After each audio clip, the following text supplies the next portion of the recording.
bienvenue, welcome de retour à la zone de loisirs de la Garnache pour enfin vous montrer le JXD 509, le Pioneer que je vous avais présenté en unboxing et en intérieur, mais on ne l'avait jamais vu voler dehors. Aujourd'hui on a un petit peu de vent, vous voyez, sur la manche à air. On doit avoir, allez, on va dire 8 à 10 km/h de vent. Je suis avec Damien. Salut. Parle plus fort parce qu'il y a la mousse. Salut. On est parti pour le JXD, on le met en route. Donc celui-ci, il a bien le petit bouton de mise en route en dessous, avec la caméra qui s'allume. Je ne sais pas si on fera de la prise de vue caméra. Pourquoi pas. Je peux peut-être même le lancer tout de suite. Hop, on met en route. On prend le contrôle. Voilà. Et je vais lancer la vidéo de suite. Voilà. C'est parti pour la vidéo. Hey, hey.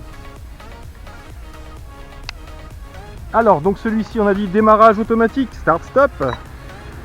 C'est parti. Et ensuite, un petit mouvement vers le haut. Et l'appareil décolle. Donc le vent s'est calmé un petit peu. Donc celui-ci, on a dit que le bouton avait un retour de force. Donc je monte et quand je lâche, automatiquement, il va le conserver sa hauteur. En prenant bien sûr un petit peu de drift à cause du vent. Mais voyez, là, je ne touche pas à la télécommande. Je fais le tour de l'engin. Donc il se déplace un peu avec le vent. Je vais le ramener. Mais sinon, très bonne stabilité, vous voyez, au niveau de la hauteur. Donc on va faire une petite balade simplement pour vérifier la hauteur. La hauteur de cet appareil qui se stabilise automatiquement, vous voyez. Donc là on est en vitesse 1. Il n'y a pas trop de vent, donc ça suffit. Et vous voyez, l'appareil conserve sa hauteur. On va le mettre un peu plus bas et on va passer en vitesse 2, vitesse 3. Donc 10 km/h de vent, on va reprendre un peu de hauteur. Voilà. Un appareil qui a environ 70 à 100 mètres de portée, selon ce que vous avez autour de vous. Donc en vitesse 3, il envoie un peu, on voit qu'il perd un peu d'altitude, forcément. Mais c'est pas mal, vous voyez, là je ne touche pas à l'altitude. Là on est à fond des yards et à fond en avant, rotation et marche avant. Donc on aura la prise de vue en même temps. Vous verrez que c'est un appareil qui est pas mal du tout pour commencer le FPV, puisqu'il est fourni pour 70 balles ou 80 balles je crois. Il est fourni avec la caméra et le retour FPV sur la télécommande directement. Donc je vous conseille, parce que vu qu'il y a l'altitude qui est constante, le maintien d'altitude grâce au baromètre, c'est beaucoup plus simple de commencer le FPV avec un appareil de ce type là. Donc on a les rotations et il tient bien avec le vent. Donc on va se stabiliser, on va prendre un petit peu de hauteur.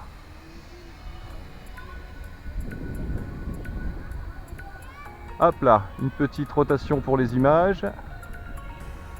Donc pour les rotations, quand vous prenez des images, prenez l'habitude de ne pas tourner trop vite si vous voulez que vos images soient assez propres. Voilà, on a le petit bouton des loopings qui est là. En avant, toc. On va venir un peu plus près pour ça.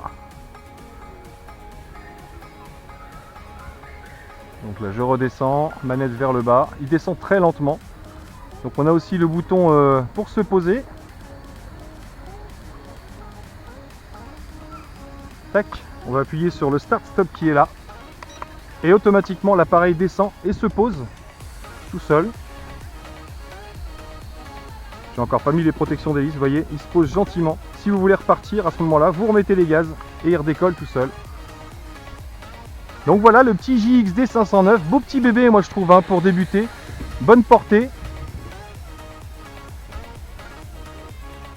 Alors on a dit qu'on allait faire des flips.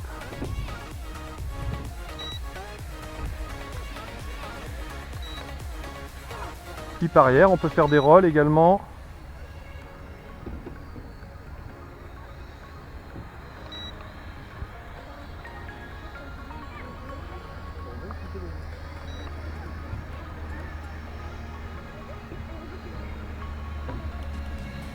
On va tenter le return home. Donc le return home, vous vous souvenez, ça fait vraiment revenir l'appareil vers soi, mais approximativement. Donc ne vous attendez pas à un retour à l'endroit que vous l'avez fait décoller. Donc là je le mets dans n'importe quelle position, il est dos à moi en fait. Je vais faire le one key return. Et c'est parti, le voilà. il revient vers la télécommande automatiquement. Donc il va pas se poser, il va pas s'arrêter, hein. Si vous ne faites rien, il va vous passer au-dessus et il va se barrer.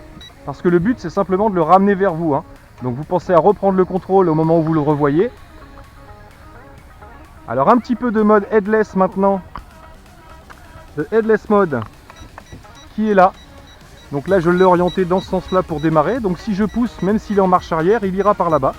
On va faire nos rotations comme d'habitude. Je le ramène. Je le repousse à gauche. Voyez, et à droite. Donc le mode headless. Pas d'avant, pas d'arrière, c'est juste la télécommande qui gère. Et là, c'est vrai que c'est beaucoup plus pratique pour les prises de vue par exemple. Et pour la distance. Parce que vous n'avez pas à vous soucier de l'orientation de l'appareil. Vous le dirigez simplement avec la télécommande. Et voilà, tout bêtement. Donc voilà à quoi sert le mode headless sur les appareils. Vous le saviez, mais c'est toujours sympa de le voir en live. Donc la caméra n'est pas stabilisée, hein, bien sûr. On va repasser en mode normal, parce que c'est lourd, hein, quand même. Et j'ai récupéré mon avant. Vous voyez, si je pousse là, maintenant, il vient vers moi. Voilà, donc on aura à peu près tout testé sur cet appareil-là. Vous voyez, c'est pas un appareil d'intérieur. C'est les critiques qui avaient été faites dans ma vidéo, entre guillemets, enfin les critiques, les commentaires, en disant que c'est bien pour l'intérieur, mais qu'il est petit. Bah, malgré qu'il soit petit, il tient bien le vent. Il a une bonne petite pêche en vitesse 3. Faut pas s'attendre à un monstre, hein, mais encore une fois, pour débuter le FPV, c'est vraiment le top. Et c'est vraiment l'appareil à mettre entre toutes les mains. Il est super facile à piloter. J'en veux pour preuve mon pote Damien, qui n'est pas encore un pro du drone, puisqu'il vient de s'y mettre. Et je vais lui laisser la télécommande. Donc un appareil super facile à prendre en main, avec son baromètre qui maintient l'altitude. Dernière petite chose, l'autonomie, oui, on n'en a pas parlé. Donc avec celui-ci, on a environ, bon, sans la caméra bien sûr, et même sans les pieds, on augmente de 2 minutes facilement l'autonomie, 2-3 minutes. Là, on a environ, je pense, une douzaine de minutes, entre 10 et 15 minutes d'autonomie. Il vole plutôt pas mal, parce qu'il est assez léger. Et rassurez-vous, cet appareil-là ne se coupe pas. Quand il n'a plus de batterie, il va simplement se poser. Vous voyez, là, Damien... Il vient de se poser, je crois. Il vient de se poser tout seul, et puis les hélices s'arrêtent, bien sûr. Donc voilà, quand il n'y a plus de batterie, il se pose au sol gentiment. Les hélices ne se coupent pas toutes seules. Donc voilà pour la démo du Pioneer JXD 509. Le petit cousin du 510, hein, qui est pas mal, qui est un petit peu plus fuselé que celui-ci, un peu plus moderne, on va dire, le JXD 510. Mais très bons petits appareils en l'occurrence, ouais, pardon. Donc voilà, je vous laisse là-dessus. Merci d'avoir suivi la vidéo. Merci Damien pour le petit test. Donc il me reste qu'à vous dire à bientôt dans mes vidéos. Ciao ciao les petits loups, portez-vous bien.